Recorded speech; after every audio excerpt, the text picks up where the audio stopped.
Cards Battle Day 1. Okay. Okay, MJS, na-miss ko kayo. At ngayon, pinapanood nyo sa akin ito, number 2 sa trending. Kamusta sa inyo mga mulat sa realidad? Ako nga pala si Paolo at ngayon, papanoorin natin to at mga memes sa tungkol sa pagkamulat daw sa realidad. 10 taong anyo sa bata nag-aararo para magkaroon ng pang-tusto sa pamilya. Aba, ibang bata nag-aararo ng kapwa nila para mag-hashtag blessed. Ay, nako. So alam nyo na, para di makapiright, dadaanan lang natin.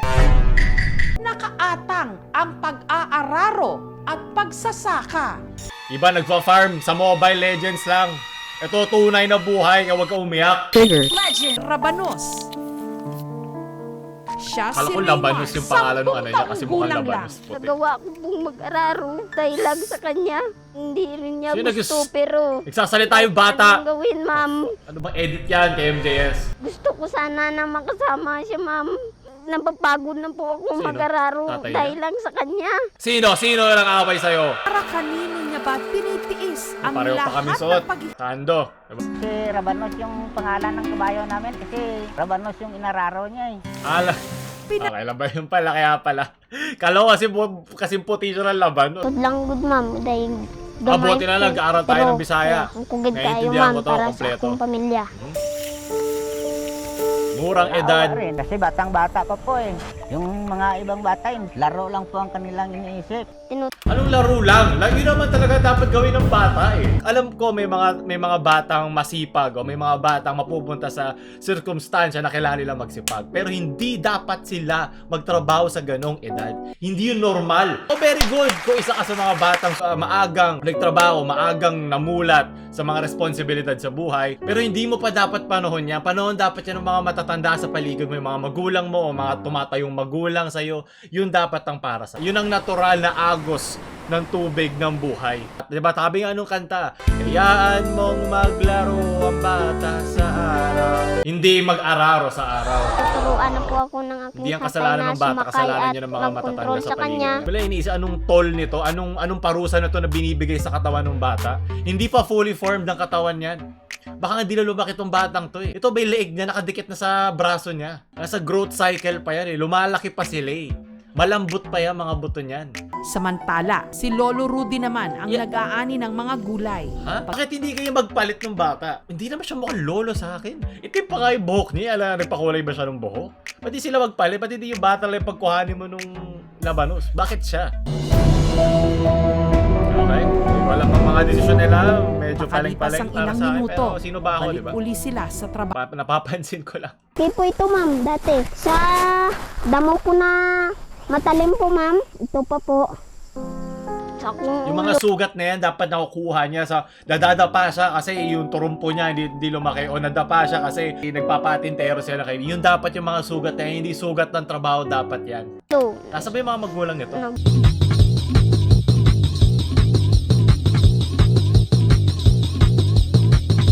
Tatlo na taong gulang pa lang daw si Raymar nung ito'y iwan ng kanyang taon? ina. Mayroong asawa na po, may mga anak na sa ibang lalaki. Di ko nabalaan nga Oh! garado. Ba't nandito yung nanay niya?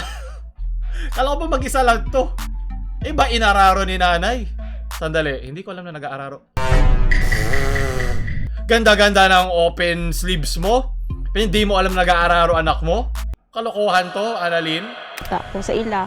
Balaan na sa bata ko, mamula ko sa lagi napabayaan. Huwag ka mo kabalo kung anong nagi. Bakit ka nagpapabiktima? Naiintindihan ko na lahat ng tao may pinagdadaanan. Hindi ko minamalit yung pinagdadaanan mo, Annalyn.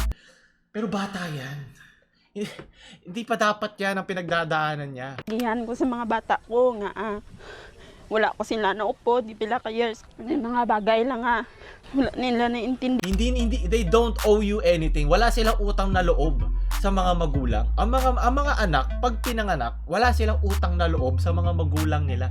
Hindi nila ginustong mabuhay. Gumawa ka ng anak kasi handa ka magpalaki ng anak. Ganun lang kasimple yun. At syempre, ayan na, papasok na yung mga batang ina, mga nabuntis na maaga, naararo ng maaga.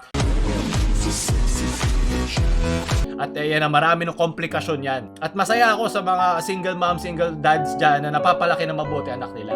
pero alam nila sa sarili na nagkamali sila. Hindi yan hashtag blessing. Alam ko kung mapipiliin sila na hindi magkamali, ipapaulit nila yon. Ngayon na lang kasi acceptance stage na lang yan ng grief nila. Acceptance stage na lang nila. Sige, accept ko na lang, nandyan eh. Kung kaya nilang baliktarin ang panahon, mas pipiliin nilang hindi na lang nagkamali, di ba? Kasi ganoon naman ang lahat ng aksidente, di ba? Nasa huli ang pagsisisi. Bakit nagpapabiktima rito yung gana? Yun hindi ko maintindihan. Doon lang ako naguguluhan. So ayun, so sinabi dito na nagkaroon daw siya ng arrest daw ang kanyang tatay dahil sa illegal possession of firearms. At ayun na, yun na mga komplikasyon sa buhay. Mag-araro dahil lang sa kanya. Hindi rin niya gusto, pero kahit anong gawin, ma'am, ganun talaga. Gusto ko sana na makasama siya, ma'am. Gusto Naiinis na nalulungkot ako. Proud ako sa kanya na mature siya mag-isip. Pero hindi dapat ito pinagdadaanan ng isang bata. Lalo na sa ganyang murang edad. Alam ko, marami sa mga comment section. Mabuti at siya ang napili na batang pagdadaanan to kasi kaya niya, malakas siya. Pero hindi. Alam mo ba yung emotional scar, psychological na scar na dadali nito sa pagtanda niya? Napakarami mga ganitong bata na pag lumaki, tumanda, nakaranas na ng ginhawa, na babawiin niya yung nawala niyang childhood. Magiging lulong sa iba mga kagustuhan niya na hindi niya nakuha ng bata kasi hindi niya na-enjoy. Hindi niya napagsawaan yung saya ng pagiging bata at gagawin niya ngayon ito sa kanyang pagkatanda. Alam ko hindi lahat nagiging ganun, pero mayroong mga ganun. So dumadagdag lang yung komplikasyon, dumadagdag lang yung mga bata lumaki sa ganyan na masira yung buhay nila. Siyempre, hindi naman mapupunta sa news dito yung mga batang sa mga masasamang bagay dahil sa hirap ng buhay. Siyempre, makikita nyo lang dito ay yung mga batang nalagpasan yung mga ganong klaseng paghihirap. Paano yung mga hindi? Diba? Poverty porn, ika nga. Yeah, I saw. Gusto makita ng mga tao ng mga nakalagpas sa paghihirap at papalakpakan sila. Pero hindi nila pinapalakpakan yung mga batang namatay. Mga batang hirap pa din. Mga batang nalulong na sa iba't ibang mga bagay dahil sa hirap ng buhay. Hindi nila papalakpakan yun. Papalakpakan ka na pag nasa taas ka na. Pag nalagpasan mo na ito. At iilang porsyento lang yun. Baka sa 10 bata, 1, 2 lang makagawa nun. Paano naman sila? At mas marami yun. Mas marami yun kaysa sa isang tinulungan ng mga ganyan. Di ba? Yun yung iniisip ko sa dulo ng mga ganitong klaseng video. Tapos, Sana marinig to ng nanay mo. Ng nanay at tatay. Marinig ka, Annalyn. Kung ako po yun, ma'am, Kailangan- na po ako.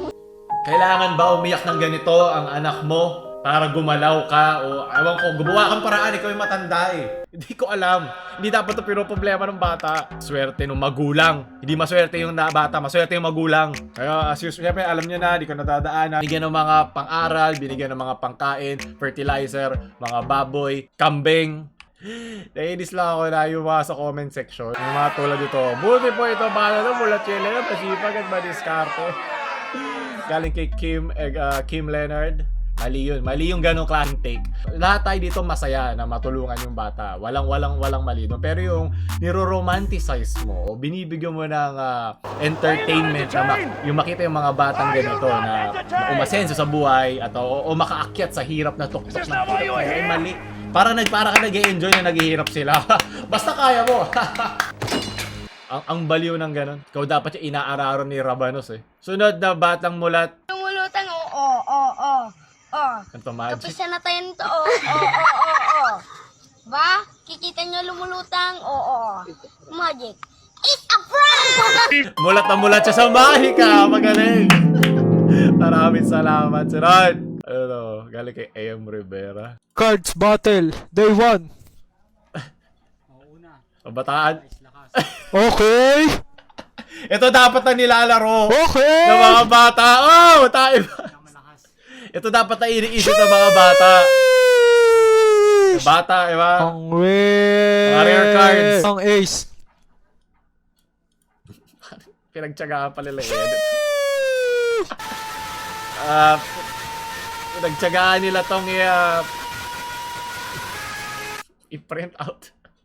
Maraming salamat. Sunod. Galing kay Ken. Oo, pre, batang ina atin. Hindi lang. Ibang lane yung dinaanan ni Raymark. Tama, magaling, batang inang ina ka. Sunod. Alam mo, ngayon ko lang ito sasabihin, pero mas masaya pa ako na mag-TikTok na lang yung mga batang yun kaysa mag-ganon. Mas masaya pa ako dun. Kung merong mas mababang kasamaan, lesser evil, mag-TikTok na lang sila kaysa mag-araro. May ibang paraan para turuan ng isang bata sa responsibilidad. Hindi mo sila kailangan ibato sa ganong klaseng labor. Kaya ka may Child Labor Act eh. What's the best anime? Good, good. Ready? Sing! Ay, pareho sila leeg Good. ni Now bop your head. ni Raymond. Harder! Yan dapat, di ba? Yan dapat ang pinagkakabalahan ng bata. Okay lang kahit ganito yung tatay mong kupal, di ba? At least, pambata yung mga pinag-uusapan. Hindi pag-aararo. Paglalayag! Sa One Piece. One episode pa lang napapanood ko dyan.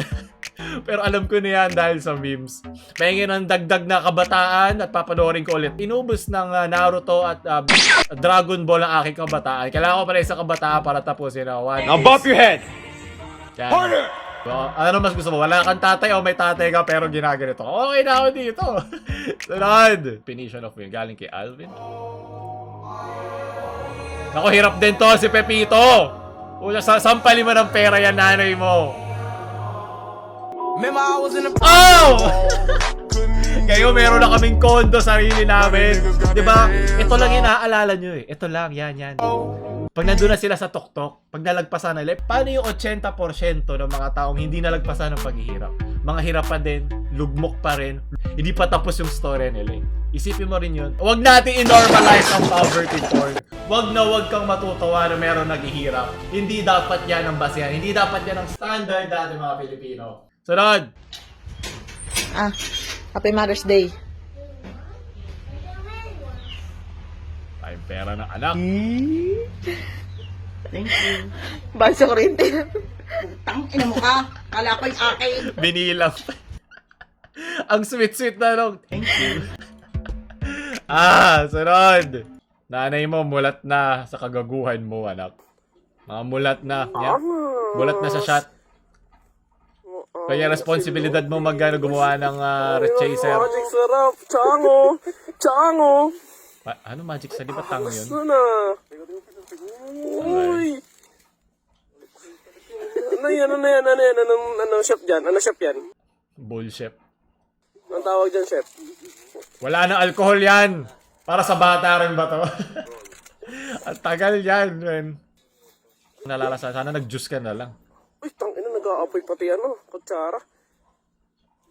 Hindi pa na lumalaki ang apoy, buddy. Meron pa, magic sarap na naman, buddy.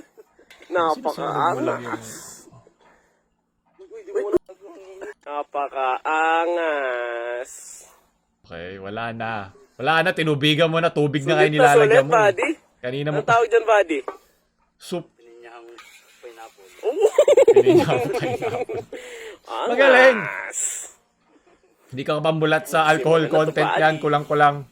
Sige na, sunod na. Nalasing ako dun. Ayos na, buddy. Ayos na. Walang lasa yan. Ayoko na bulat masyado si Ate. Hindi. Galing kay Justin. Amogus. Ayan na, ito talaga literal ako. Ito ang kabataan ngayon. Ito naman ang kabataang nalulong sa internet. Gen Z. Amogas. Yep, Amogus. The meme. Amogus.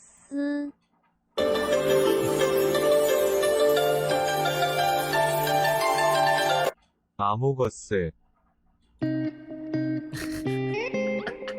ko pa rin maintindihan bakit ito ang ano nila. Pero okay lang, hindi mo na isipin.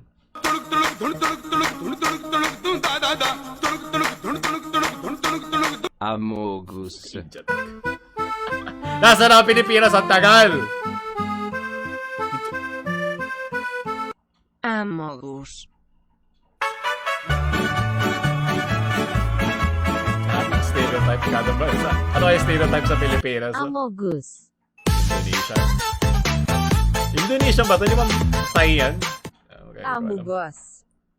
ayan na! Hey! Lagi lang tayo positibo! Kahit naghihirap yung bata, sige lang! Normal lang yan!